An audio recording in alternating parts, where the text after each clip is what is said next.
Since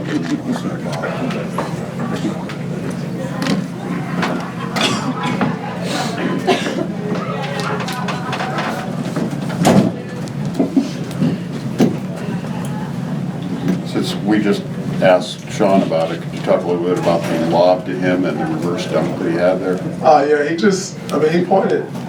I always tell these guys, if you want the lob, I'm throwing it. And if you ask me for it once, the next time I see you, if you're halfway open, I'm throwing it again. So if you ask for it, I just threw it. What was your thought when you dunked it? Yeah, I didn't know. I know Sdot can still get up, but I wasn't quite expecting that one. It was a pretty nice play.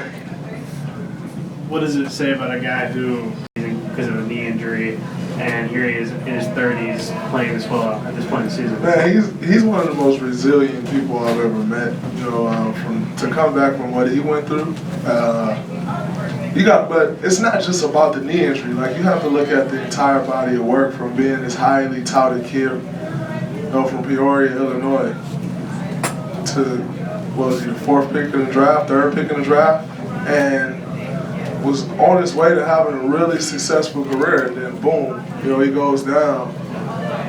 And from that point on, he was in the D-League, on 10-day contracts, getting cut by teams, and never gave up, and continued to fight. So I look at it from the entire, from the standpoint of just the entire body of work, from where he was to where he fell to, then to get back and where he is now.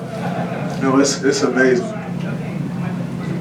You guys entered last Sunday. You guys Houston, San Antonio, back to Houston, and then tonight Washington. 5 games in 8 days. Can you think of a more impressive regular season stretch in terms of who you played in the time of season?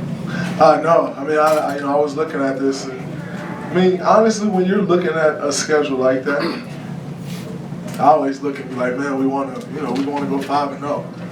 But like, to go 3-2 in that stretch is a bit of success, and but to really complete it and go 5-0, and we still got Minnesota coming in here as a tough game as well. But we're talking 5 playoff teams that we just played, and to win them all, 2 tough ones on the road, it says a lot about where we are, the focus level that we've had, as of late, and we're trending upward at the right time. Draymond, night, you were born in 1990, and despite your teammates capping on your picture that was on the Jumbotron, which I thought was cute, can you elaborate on what was your favorite thing about the 90s, or like a favorite television show? I had a bunch of favorite TV shows back then. Talking cartoons, you're talking Family Matters, Fresh Prince, Martin. All those shows were amazing. And then I always look at my daughter, and they watch cartoons now, and I just think the cartoons don't even add up now to where they used to be. So the 90s were great years.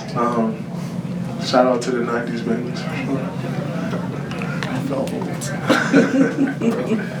And my picture, by the way, I thought the picture was dope. I don't know what they were talking about. No, that was like a staple in my life, though. Every picture I have from back in elementary, early middle school, my knees was ashy. Like, that was just a staple in my life. Like, you knew. You going hard. I was a rough kid now, so I really didn't think lotion was for me. Like, I thought it would make me soft, so I never wore it. What do you think of that little stretch 3 and Brandon gave him that push? Steve said he didn't really like the 3 ball at that point in the game. What do you think of how that went? Well, we had to shoot a shot, or take a turnover. So we always shoot the ball in that situation. We don't really take turnovers. Whether you shoot a 2 or a 3, like, it's a shot. So I think because it was JaVale, people may say, oh, it's disrespectful, but JaVale actually worked on that. I'm not in favor of him working on it, but he works on that every day. And he got an opportunity to shoot it. I didn't see the push because I actually turned and looked for the rebound.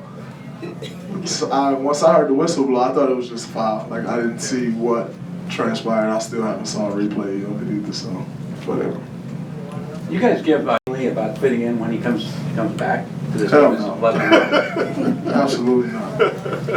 he'll fit in. He'll fit right in. But we don't need him to fit in. You know, I think that's where people kind of get it mixed up. You know, he wasn't brought here to fit in. You know, he was brought here to stand out. You know, and I think that's what's important. We don't need him coming back trying to fit in with what's going on.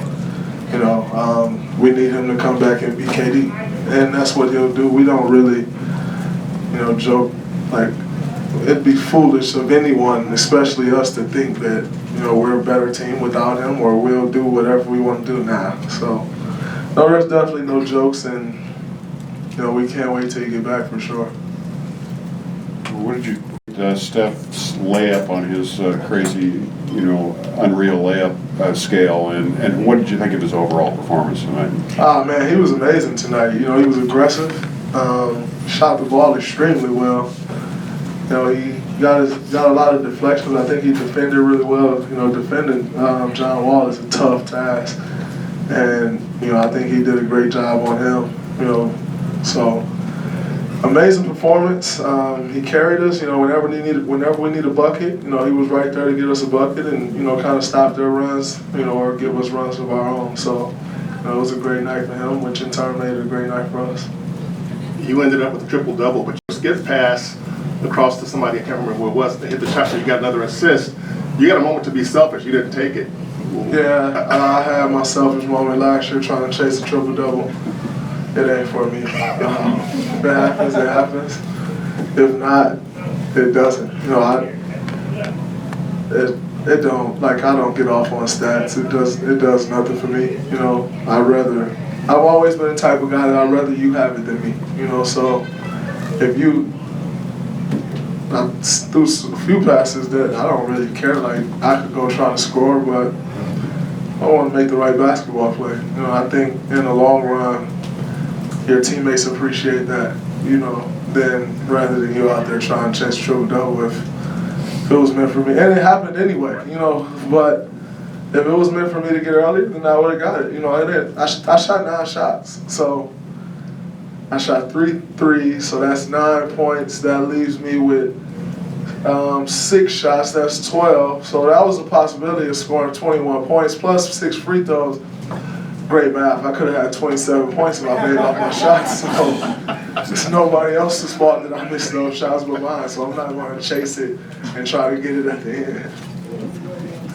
Good answer. Thank you. Great. All right. Thank you. Appreciate that. I hope my math was right. It was. Thanks, David. Two things.